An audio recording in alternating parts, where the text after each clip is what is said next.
quelles sont les nouveautés à sortir en Slice of Life, Fantasy, Iyashike et Mono no Aware pour les 2 prochaines semaines. Et ben je vais pas vous le cacher, il va pas y avoir grand chose à se mettre sous la dent. On va déjà parler de cette semaine avec même pas un manga qui pour le coup retient mon attention. C'est le recueil d'illustrations, donc l'artbook de My Happy Marriage, qui est sûrement, je pense, l'artbook qui était le plus attendu cette année derrière celui de Frieren. C'est un artbook qui a été très demandé par les fans inconditionnels de la série. Moi, c'est un artbook qui m'intéresse parce que My Happy Marriage est une série que je fais. Je trouve que les artworks sont très beaux. Et donc, pourquoi pas me le prendre. Malheureusement, je ne sais pas s'il va y avoir beaucoup de prints sur cet artbook, pour être honnête. S'il va falloir se battre ou pas, étant donné que je ne l'ai pas réservé.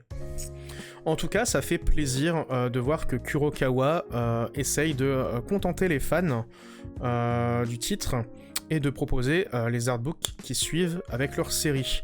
Ce que ne font pas tous les éditeurs.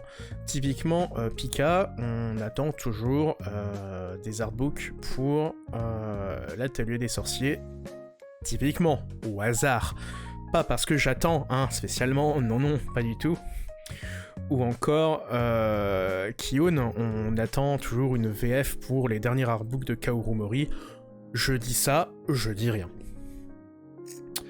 Et pour le 4 et 6 novembre, en nouveauté, et ben là pareil, c'est une petite nouveauté malheureusement, et ce sera l'anthologie de Frieren, qui sort donc chez Kion le jeudi 5 novembre.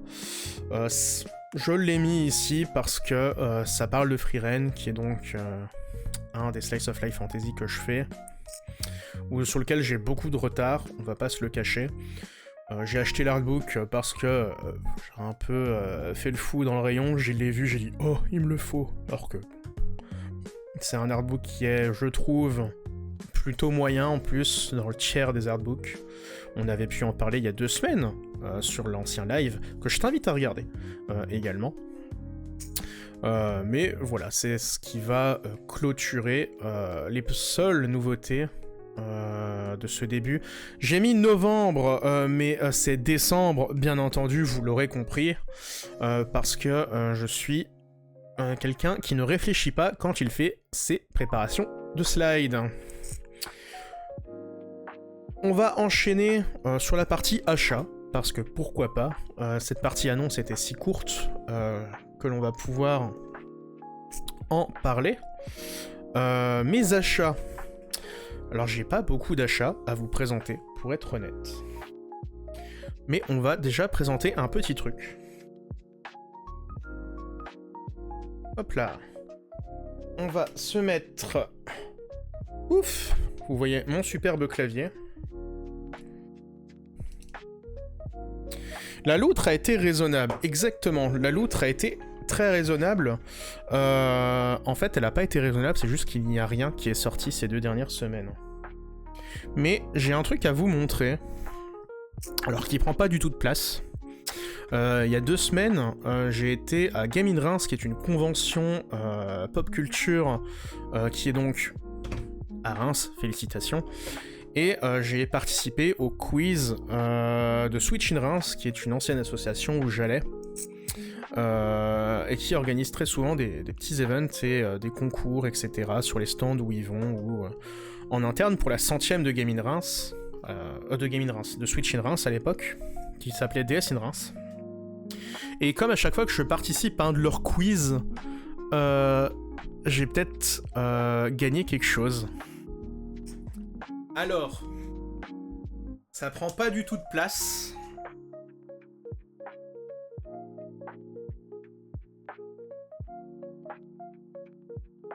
Je vous jure, ça prend pas du tout de place. J'ai gagné ça, j'ai fini 2e de la salle au quiz. Et bah du coup j'ai gagné un cadre, une toile tendue. 3 fois rien, hein. Ça fait presque ma taille. Je sais pas où la mettre. Alors si, pour le moment on va la mettre ici.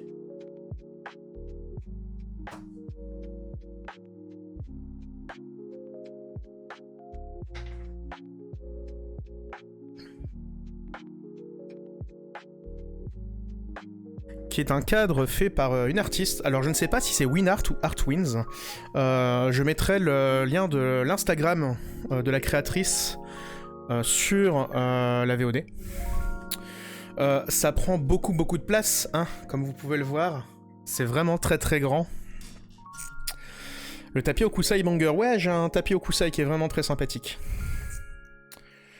C'est de toute beauté. On la verra mieux sur la table au fond. Ouais, mais je vais pas la mettre sur la table au fond. Parce qu'il n'y a rien pour tenir sur la table. Ah, vous voulez le voir plus, attendez.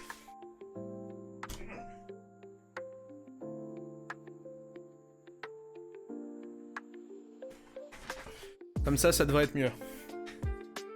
Là, vous verrez un petit peu mieux. Ah bah non. Vous verrez pas mieux. Mais sur la table au fond, ça, vous le verrez pas. Ben oui, il y a le micro devant. C'est même pas le micro, en fait, c'est ça qui est surtout devant. Eh, désolé. Mais en tout cas, ouais, petite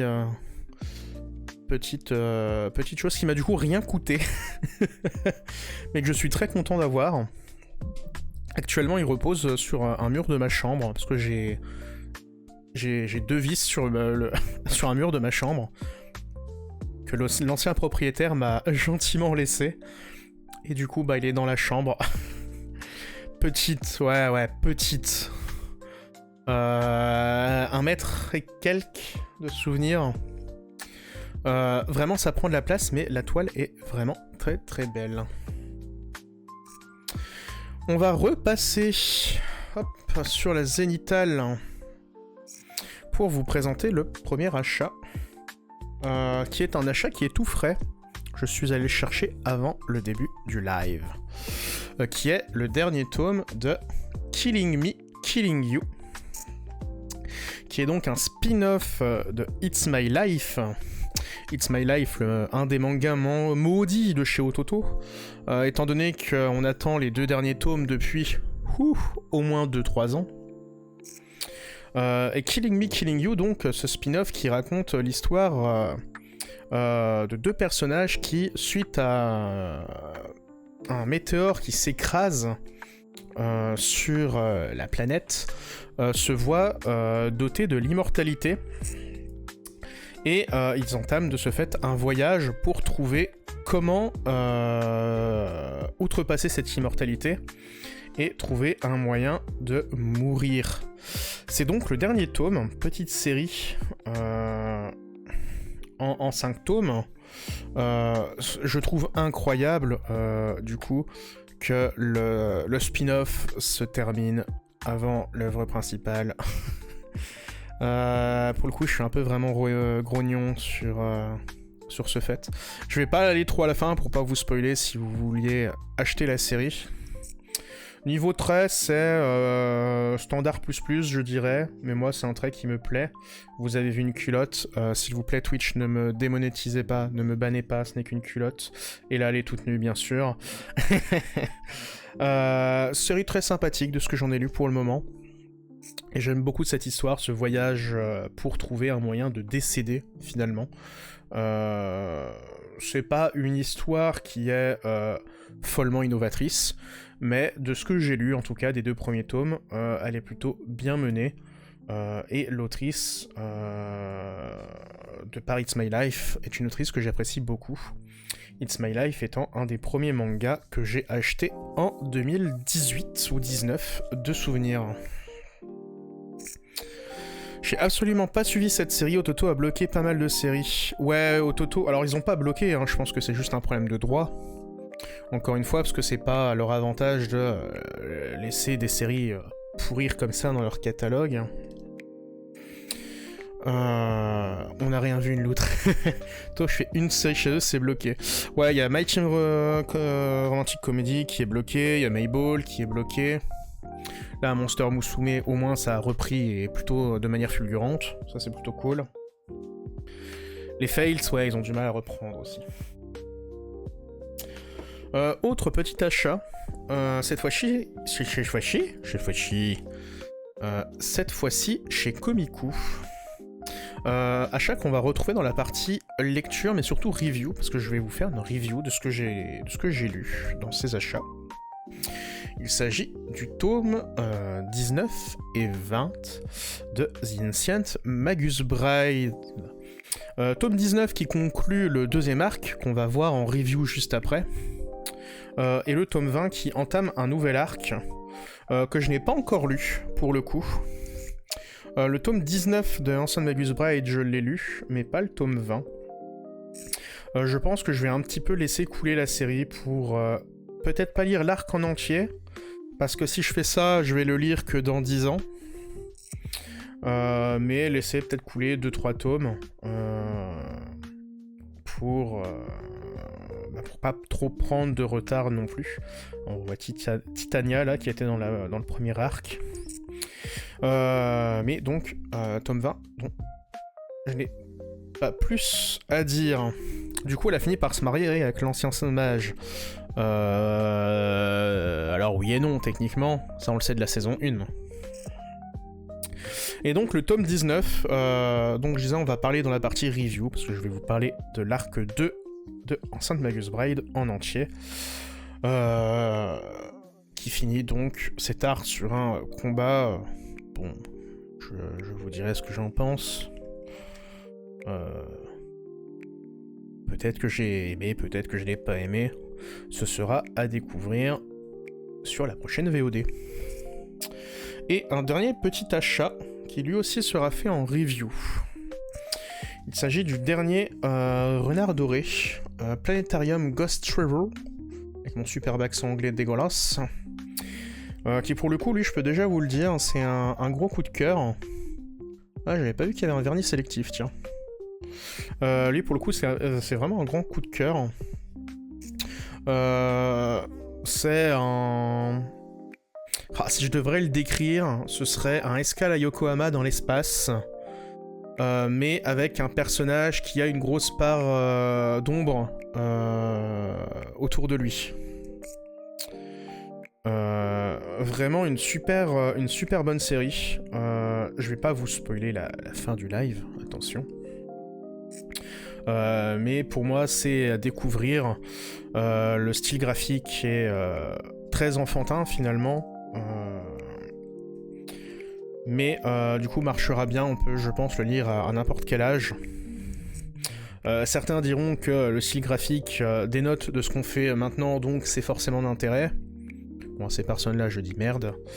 On n'est pas encore une fois sur un manga en nuances de gris, mais on est plutôt sur des teintes de bleu. Là je pense que vous pouvez un petit peu le voir sur celle-ci. On voit que le noir n'est pas vraiment noir, mais un bleu très très foncé. Et c'est une très bonne mise en bouche qu'on verra juste après. Pour ceux qui sont sur le live, ou plus tard pour ceux qui sont sur cette VOD qui va toucher à sa fin. Une très très courte VOD vu que j'ai pas beaucoup fait d'achats, je suis désolé.